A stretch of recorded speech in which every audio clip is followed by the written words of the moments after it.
Does it have to be from the, can you, oh, because my face looks weird from the bottom. So look, the United States conducted this operation with a very clear goal in mind. I haven't got a chance to see a lot of reporting. I don't understand what the confusion is. Let me explain it to you, and I'll do it once again as clearly as possible. Perhaps you'll report it that way. The United States is conducting an operation to eliminate the threat of Iran's short-range ballistic missiles and the threat posed by their Navy, particularly to naval assets. That is what it is focused on doing right now, and it's doing quite successfully. I'll leave it to the Pentagon and the Department of War to discuss the tactics behind that and the progress that's being made.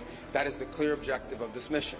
The second question that's been asked is, why now? Well, there's two reasons why now.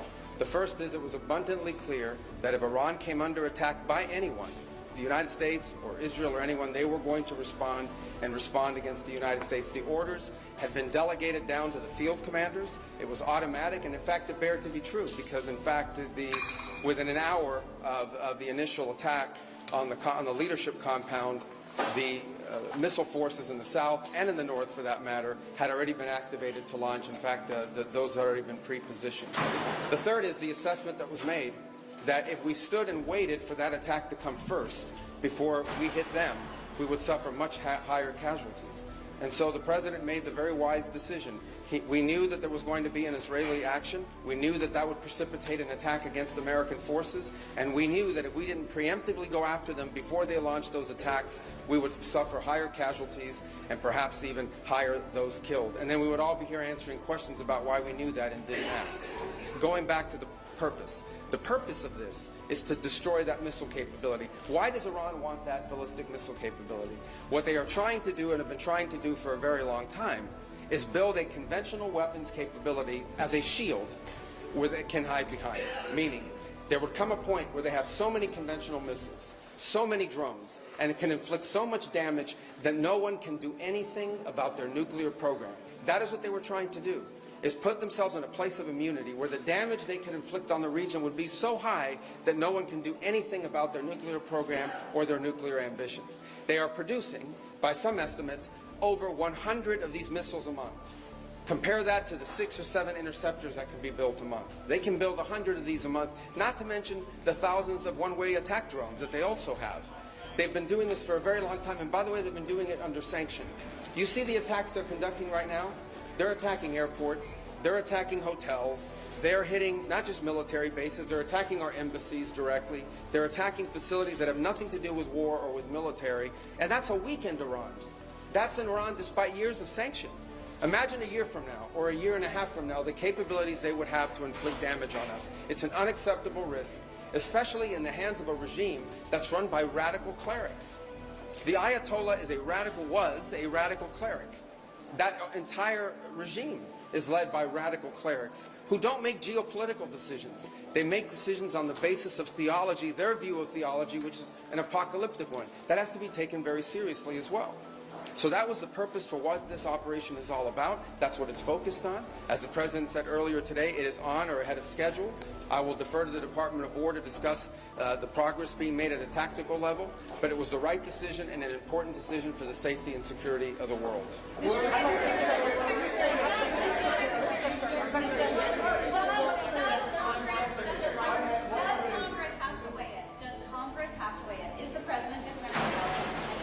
No.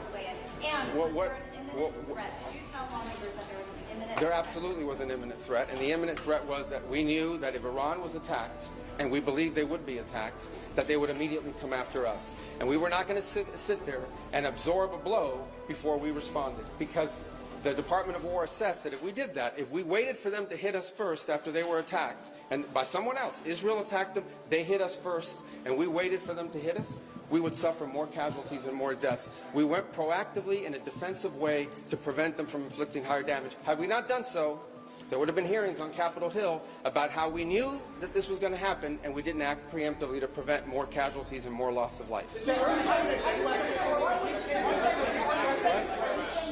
was forced to strike because of an impending Israeli action? No, first of all, two things I would say. Number one is, no matter what, ultimately this operation needed to happen. That's the question of why now. But this operation needed to happen because Iran in about a year or a year and a half would cross the line of immunity, meaning they would have so many short-range missiles, so many drones, that no one could do anything about it because they could hold the whole world hostage. Look at the damage they're doing now. And this is a weakened Iran. Imagine a year from now. So that had to happen. Obviously, we were aware of Israeli intentions and understood what that would mean for us, and we had to be prepared to act as a result of it. But this had to happen no matter what. President Trump said overnight that his top choices to now run Iran were killed in the strikes. Does the United States have a firm plan for how they intend to handle this power vacuum in Iran to ensure that an Iron hardliner does not take power? So two things, and two things can be true. Number one is our mission and our focus is the destruction of their ballistic missile capabilities and their ability to manufacture them, as well as the threat posed by their Navy to global shipping. That's their objective. That said, we would not mind, we would not be heartbroken, and we hope that the Iranian people can overthrow this government and establish a new future for that country. We would love for that to be possible. But the objective of this mission is the destruction of their ballistic missile capabilities and of their naval capabilities. So are you saying, based on that, are you saying that there is no responsibility, no plan for the U.S. to at least play a role in whatever government comes next? We might. We'll see how circumstances play out. But I'm telling you what the objectives of this operation are. The objectives of this operation are to destroy their ballistic missile capability and make sure they can't rebuild it, and make sure that they can't hide behind that to have a nuclear program. That's the objective of the mission. That said, abundantly clear, we would love for there to be an Iran that's not governed by radical Shia clerics. As I've said myself repeatedly for years, the leadership of that country does not reflect the people of Iran, and I think that's been pretty apparent in the protests that you've seen. If there's something we can do to help them down the road, we'd obviously be open to it, but that's not the objective. The objective of this mission is the destruction of their ballistic missile capability. Has not gone well for the United States. The what now? Regime change has not gone well for the United States for many, many decades. How do you assure the American public that things will not get worse for the next regime that comes in there and replaces the Well, we would love to see this regime be replaced. And ultimately, as the president has said, he calls... No, but let me finish my answer. As the president has said, he would love for the people of Iran to use this as an opportunity to rise up and remove these leaders. They've been wanting to remove them from a long time. We've seen successive waves of protests, and we've seen them slaughter people. Okay? But the objective of this mission is to make sure they don't have these weapons that can threaten us and our allies in the region. That's why we're doing what we're doing now. And while we would love to see a new regime, the bottom line is no matter who governs that country a year from now, they're not going to have these ballistic missiles and they're not going to have these drones to threaten us. That's the objective of this mission, is to deny them the ability to use ballistic missiles to threaten their neighbors, to threaten our bases, to threaten our presence in the region, and ultimately as a shield behind which they can do whatever they want with their nuclear weapons ambition. We were not going to let them hide behind that, and that's why this was such a critical mission to undertake now while they were at their weakest point, and not a year from now where they could inflict even more damage and perhaps already be behind that point of immunity. Right here behind. Go ahead, you and then you. Yes.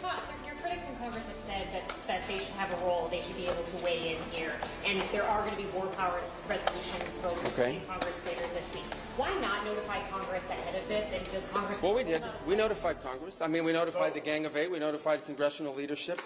There's no law that requires us to do that. The law says we have to notify them 48 hours after beginning hostilities. We've done that. I think the notification went today. But we did notify members of Congress in advance. But we can't notify 535 members of Congress. vote to authorize the war? Well, the Congress can vote on whatever they want, but there's no law that requires us to do that. And I want to say something, because I see people on TV. Look, that's fine. If they want to take a war powers vote, they can do that. They've done that. They've done that a bunch of times.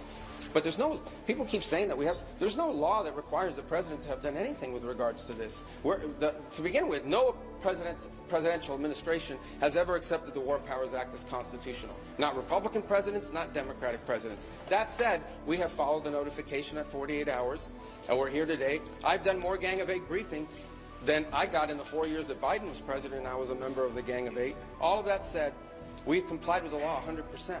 And we're going to continue to comply with it. We've done the notification, and we officially to Congress, but we did notify members of Congress. We just can't notify 535 people. That's not possible, but we did the Gang of Eight twice. I briefed them last week, and then I called them the night before the operation. Can you tell us what you know, Mr. Secretary, of the administration knows about the strike on a building in southern Iran that the Iranians are saying was a school, reports of large numbers of civilians, including children, killed? Yeah, I've seen those reports. I would refer you, not because I'm not trying to answer your question, but I don't want to get it wrong. The Department of War would be investigating that if that was our strike. and I would refer your question to them, and I'll make sure they're aware that you have that question. But we'd like to know. American missile. Well, clearly, the United States would not deliberately target a school. Our objectives are missiles, both the ability to manufacture them and the ability to launch them, and the one-way attract drones. That would be our focus, and that's what we would be focused on. We would have no interest and, frankly, no incentive to target civilian infrastructure.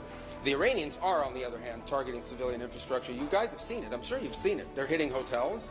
They're hitting embassies. They're hitting airports. They're hitting oil infrastructure. Well, it'd be very tragic, but I can't speak to the details behind it because I just don't have it. It would be a tragic outcome if it's happened. I don't have the details as to what led to it. But what is clear that the United States would not deliberately target a school.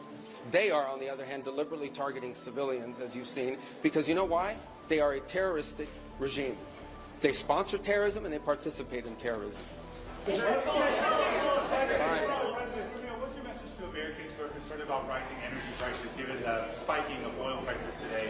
Yes, and we knew that going in would be a factor, and so we have a program in place that will begin to be implemented by Secretary Wright, Secretary Bessent. We talked about it last night, again, about this program. We talked this morning, and starting tomorrow you will see us rolling out those phases to try to mitigate against that.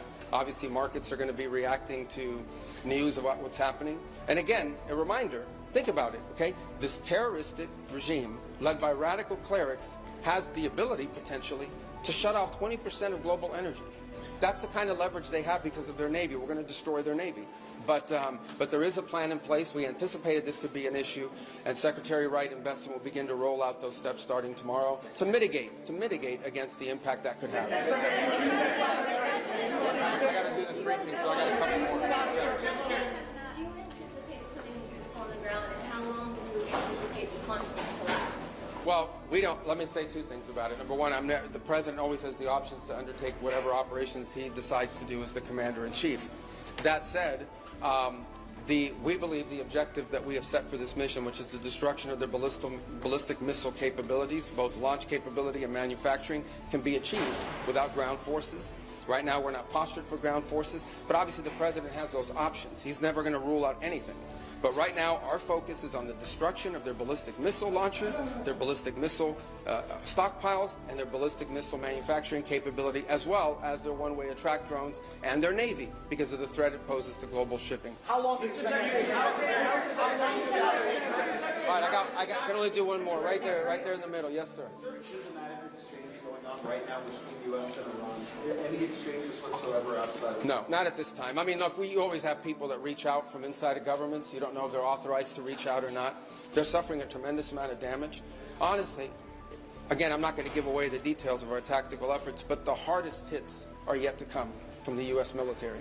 The next phase will be even more punishing on Iran than it is right now. Someone was screaming, how long will it take? I don't know how long it'll take. We have objectives. We will do this as long as it takes to achieve those objectives, and we will achieve those objectives. The world will be a safer place when we're done with this operation. All right? Thank you, guys.